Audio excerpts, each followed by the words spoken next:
Welcome to the Doomscroll News Report here on Radio Taiwan International, where I, Hanna Bilinski, and my co-host, Amanda Stevens, two writers, political by necessity, cover some of the biggest international news stories dominating our news feeds from the last week.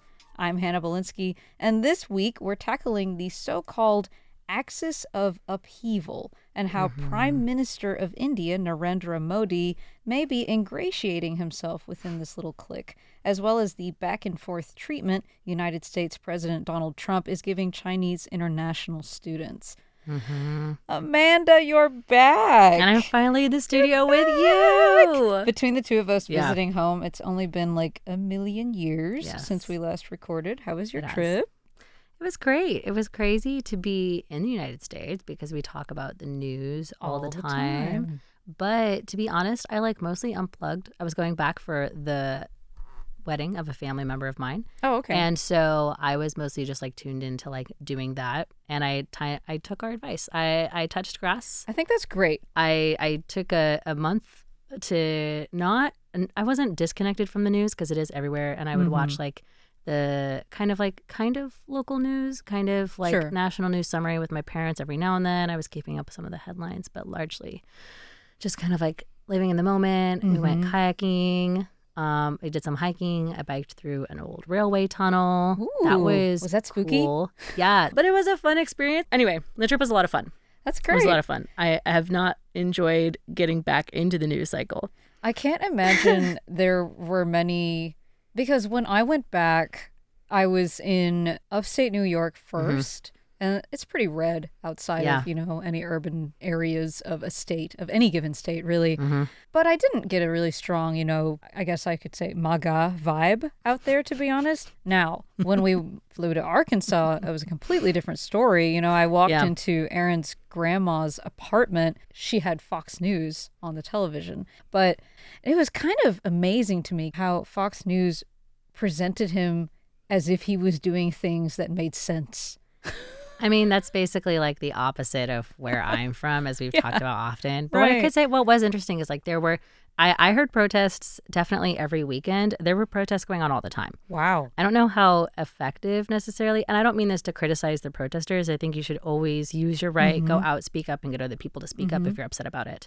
But there were protests all the time, every weekend. There were people who were handing out flyers constantly. There were little flyers in bathrooms that I would go to in English and Spanish that are telling you your rights. There were news features about what was happening with people just getting snatched up, people who are American citizens, firefighters who are out there fighting wildfires. Holy who cow. are long-standing members of that committee. We're not related to that though this week. We're not talking about that this week though.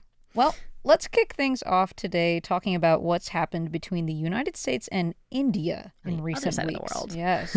Just to bring everybody up to speed, things started going sideways right around the end of July when, instead of a trade deal, Trump imposed a 25% reciprocal tariff on Indian goods. This in spite of the fact that back in February, he and Modi met up in Washington to talk about expanding trade, leading officials to believe that tariffs probably wouldn't exceed 15% on either side. All this is from reporting by India Today earlier this past August.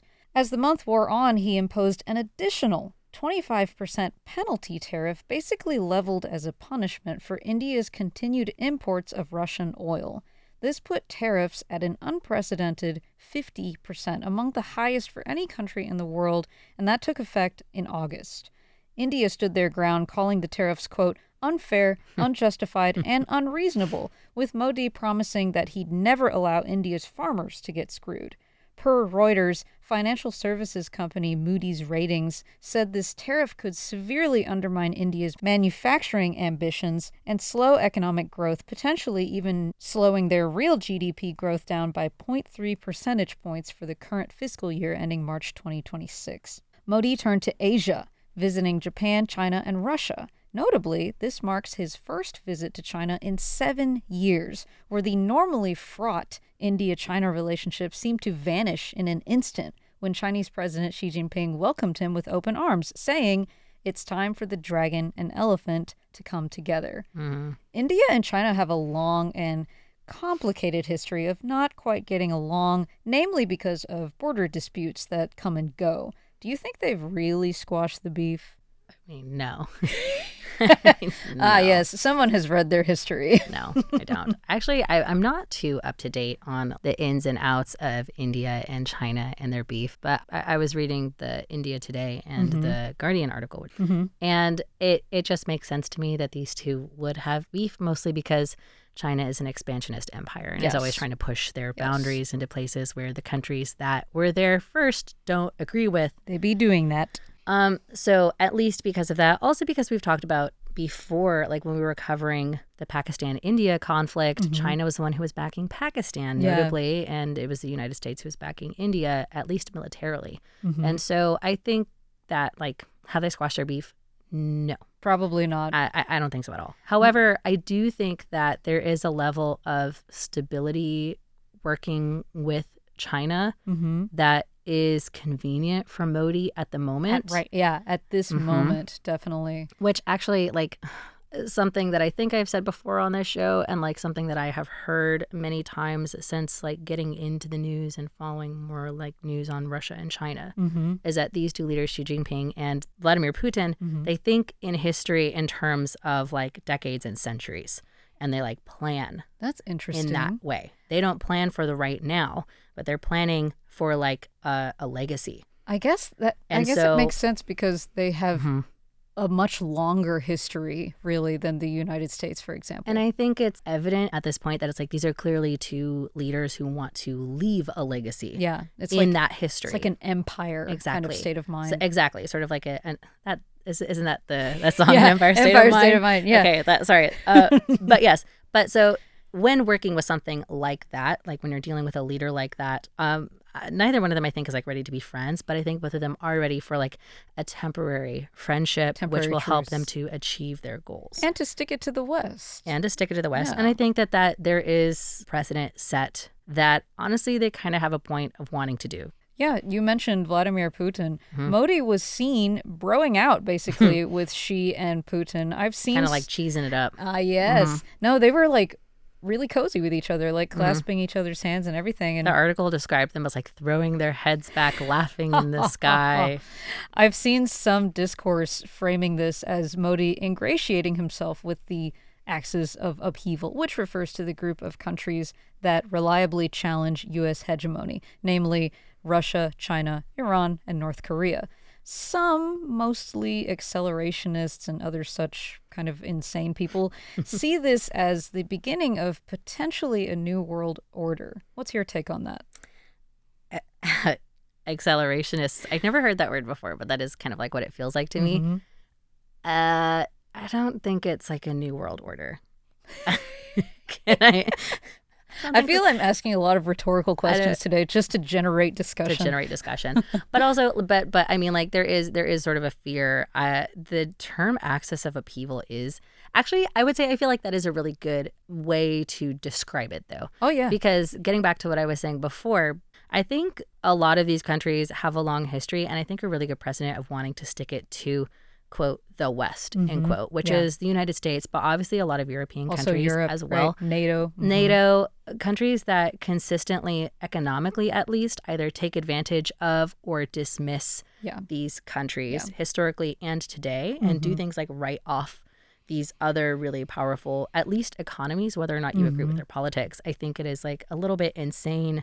I feel like I'm racing ahead of you in terms of all your points, but like Trump, part of this is because he dismissed India's economy as like pure trash. It's not a direct quote, but he was like, really, your economy is like literally nothing, which is the opposite of what's true. It's one of the fastest growing economies. Like, and that's also true, for example, China. And while it's not necessarily true for Russia, it is an economy that has oil, which is a disappearing resource that the rest of the world needs. That's also true for like Iran.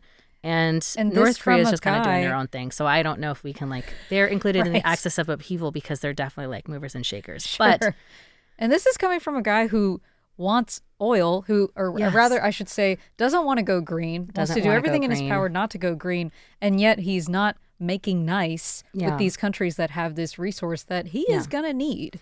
And like, this isn't my approval of these countries' politics necessarily. But I do think that I can't disagree them with for wanting to, like, quotes, take it to the West. Sure. End quote, because the dismissal of what your country has accomplished and sort of writing you off as like nothing when you're like a huge, powerful economy. And also for India, of years old, like man. thousands of years old. Also, like India, though it's been kind of fraught, really, I feel like has acted as a friend, at least to the Trump administration in both White Houses. So to get this sort of economic, literal, like slap in the face. Sure. The most natural thing to do is then to embrace somebody who will help you to ruffle feathers and also to show the United States that India has options. Yeah. And I think that that is something that, like, if I were there, that is what I would recommend doing. I can't blame them. To sum it up, I see this happening and I'm like, well, it's obviously not in America's best interest, but that's what I would have done too, put in that position. Yeah. Trump, for his part, he seems quite butt mad that his bullying India didn't actually produce any results. I was just dogging him last week for how not so good he is at diplomacy, and well, look at him go. He's making Asia great again. I think what really made him look like a loser was he took to Twitter and he was whining, "Please give my warmest regards to Vladimir Putin and Kim Jong-un as you conspire against the United States of America," as she received his authoritarian friends at his military parade last week. What do you think Trump is going to do now? If we were to read, "Please give my warmest regards to Vladimir Putin and Kim Jong-un," from the first administration, honestly, even the beginning of this administration, this would be an honest plea. Oh, yeah. Yeah, Please give my warmest regards to these men who I want to emulate myself. He likes to buddy up with these strongman types. He wants to be that kind of ruler, and yet he has been left out of their little clique. There was this photo that's been circulating of Xi with all of his world leaders that he invited to his parade, walking down, I think it's a red carpet of some sort. At any rate, I can see Trump like seeing this and thinking, kind of pouting a bit almost. Yeah, but he wasn't invited to the party. Why wasn't I invited? He wasn't invited to the party. I mean, Trump's next move, I assume is what you're asking me. I was reminded of the phrase, I think it's like taco, like Trump always chickens out. Yeah, that's been coming up a lot. Now, I don't think that that's always true. I think it's fun to say. Getting into like what we're talking about, like as he's currently in negotiations with China and is also chickening out on some of those like hard lines, quote unquote hard lines that he's had before. I think that something similar is likely to happen with India, but I actually don't think it's 100%. And I think the reason why I'm kind of torn is because it's, in my mind, not necessarily his administration's purview, but it's going to be a tug of war between his ego. Oh, yeah. And also his ego. And because his ego. It's the two. It's like he will want to not lose. Yeah. But that means, does he have to give concessions to India, or does that mean does he toe the line? He wants to win, but he doesn't want to capitulate. But how are you going to win if you don't, make any concessions? Something. It's a negotiation, Sure. right? And so, but the way that he negotiates is that he wants it to be his way or the highway. So I think what it is going to result in ultimately is in some form of deal making, because he wants to be a part of these clubs. But I don't know if that deal is going to come with a direct deal with India, if that's going to become like India after like buddying with these guys, then coming back and being like, well, listen, if you'd like to reconsider your options, we're willing to hear you out again. And then them trying to spin it as like, we've decided to accept their final offer. Like, I don't know, but I do think that it is going to be a kind of taco-esque situation where this is walked back in some way or another. You're saying.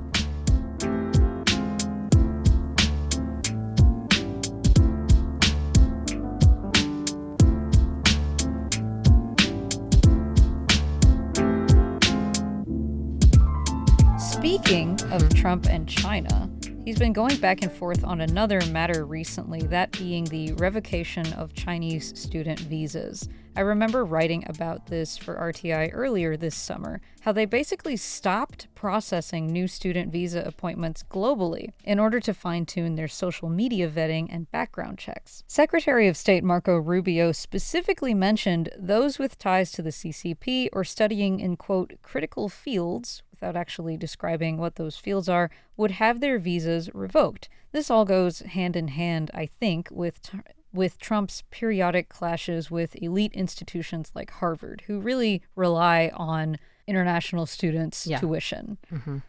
But just these past couple weeks, he's taken a U-turn on the matter.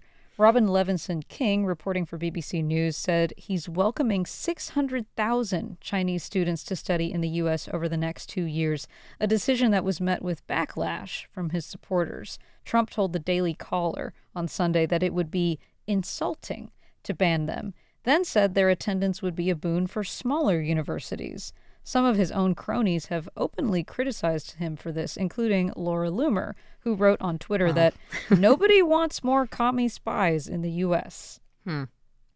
Trump defended himself by saying, well, Chinese students pay a higher tuition to study internationally, and denying them visas would strain U.S.-China relations. China's paying us a lot of money right now, he said. They're paying us hundreds of millions of dollars. Why do you think he's doing this? He doesn't exactly have a record of caring about upper education, and he definitely doesn't have a record of being magnanimous with immigrants and foreigners. What is happening? I think he's making a deal with China on trade, and I think China said you should let our students back in, and I think he said... I think it was pointed out to him just how much money was being paid to the United States. Probably so. I think that's what it is. Yeah, he probably got a calculator shown to him with like a final total, and he was like, "Oh, well, I didn't realize the number was so big on all the money that we were missing out on." That's a lot of zeros. Yeah, I don't think actually. it was. I don't think that it had anything to do with the benefit to any of these organizations. Yeah, it must be a money thing. Yeah, right? I think it has to be money or it has to be policy, and by policy I mean related to the tariff negotiations that are ongoing right now. It's funny because right around the time this news broke, I was reading about this Chinese medical researcher who was caught at Houston airport trying to smuggle U.S.-funded breast cancer research back to China. The guy had worked at MD Anderson Cancer Center since 2022. He resigned on July 1st, then transferred the nearly completed research to a server in China. Now he's potentially facing up to 10 years in the clink and fines up to $10,000 US. I gotta be honest, I do tend to nurse a bit of suspicion about Chinese researchers in the U.S. because of incidents like this. Maybe I'm not so different. It's not unprecedented. That's the tough part. It's not unprecedented. And also we live in Taiwan. Yeah, I may not be so different from your average MAGA zealot after all. What I really found interesting about the case, though, was the researcher's statement that he stole the research because, quote, it was going to waste. I wonder if that has anything to do with the way medical research funding has been gutted in the U.S. this year. It's not exactly the best place for the world's top scientists to be at this point.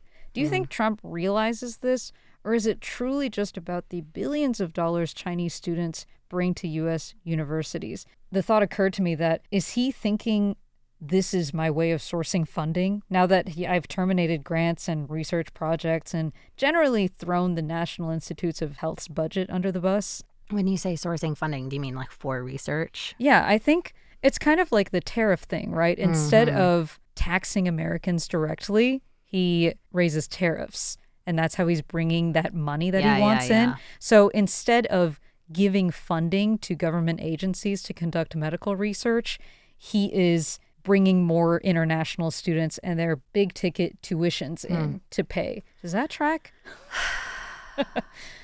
I'm doing 4D chess. Yeah, I think you're doing 4D chess. I don't think that this is a policy that he himself, I don't know if I want to say is savvy enough to make, because I think he has like a nose for making money. Sure. However, I don't think that it is to fund medical research, because I honestly just don't see that as anything he cares about. And so I don't think that the tuition, I don't think he sees this as sourcing money for medical research or for those I think it's literally just the dollar sign coming into the United States. I think if he could find a way to siphon that money away from universities, he would. Which he's already trying to do, which is why he tried to take it away, because he wanted to punish these learning institutions. He does have a nose for money. I feel it's becoming less keen, though. He's made so many egregious missteps, I feel. He has a nose for making money. He has been in essentially just the money-making business his whole life, but he's not a very good businessman, by which I mean he also has a record of losing money catastrophically. So he doesn't have a very good, he has a nose for making it but not keeping it. And I'm going to stop using the word he has a nose. I'm over with that now. Right? But like he has a knack for losing it just as much as he does keeping it. And in this case, a lot of that money is being lost on ICE. This all that's goes true. full circle. And this is also because I was reading an article earlier today, actually, about I'm jet lagged, so I don't know what day it was, but it was in the last 24 hours. Sure. About a job fair for ICE. Because they are What? in Texas, which is attracting a lot of people. Is everybody wearing masks to this event to No, hide not their necessarily, identity? but because the benefits that they're offering people are Just insane, yeah. including up to $60,000 of student debt reduction, That's insane. which would pull people out of debt. Yeah, Like, it would. pull you It out would of debt. change your It life. would change your life. It would change but your all life. of these things obviously come at a cost. Oh, yeah. And a lot of that cost, a lot of this money that the United States would be making, comes from the big, beautiful bill, comes from this huge spending deficit, which we said before and still has to figure out how we're going to be paid for, is in the trillions of dollars. It's the most expensive spending bill that we've ever had in the United States. Don't know. Can't spiral out too hard. But speaking about, I've got a good nose, or I broke my immediate 2 minutes. While he could make the money however he wants to try to make the money, he's losing it. He's immediately spending it on all these other things because now this is all going back to ICE. How does this tie into medical research? I don't know that we could ever kibitz about the real methods of this person stealing research for a cancer treatment. Yeah.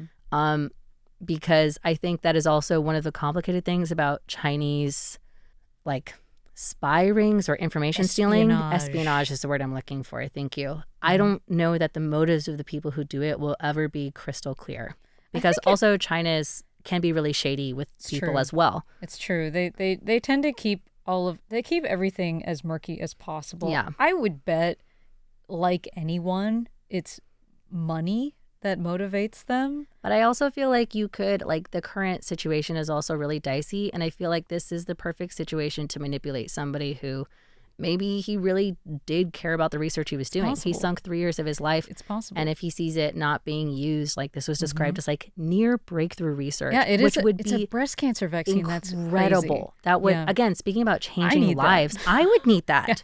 There are people in my life who could have been saved major surgeries or huge, giant scares in their life if something like this existed. And it would be amazing. This should be out there in the world. And if you feared that this would just be buried because it wasn't important to the administration, but you know that you and your people have been working on something like this, I think it would be easy to manipulate those sentiments into somebody saying, well, we would publish that for you. We'll put it out into the world, because that would also be a big win for China. A lot of scientists, I think, are in it for the love of the game. Yeah. So it's definitely not out of the question. And there is an argument to be made for who cares who ultimately produces this vaccine, because it will be so life-changing for so many women. It's one of the most common cancers that can affect us. It's pretty scary. Yeah. It would be great. But I don't know, tying it all back to students and stuff, I think it's an issue that is just a publicity issue. Yeah. And I think it's something I said a long time ago when we first started talking about this in the news, when we were reporting it. I don't think it's an issue they really care about. I think it's an issue that is driven by hatred and wanting to hurt countries and individuals. I don't think that it really has much policy backing, which is a very cynical take. It's an unusually cynical take for me. I'm usually the cynic on this I know. show.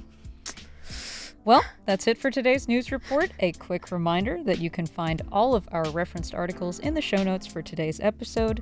I'm Hanna Bilinski. And I'm Amanda Stevens. Thanks for joining us on air today. Tune in tomorrow for more programs by Radio Taiwan International. And in the meantime, remember to stop scrolling and touch grass. We'll see you next week.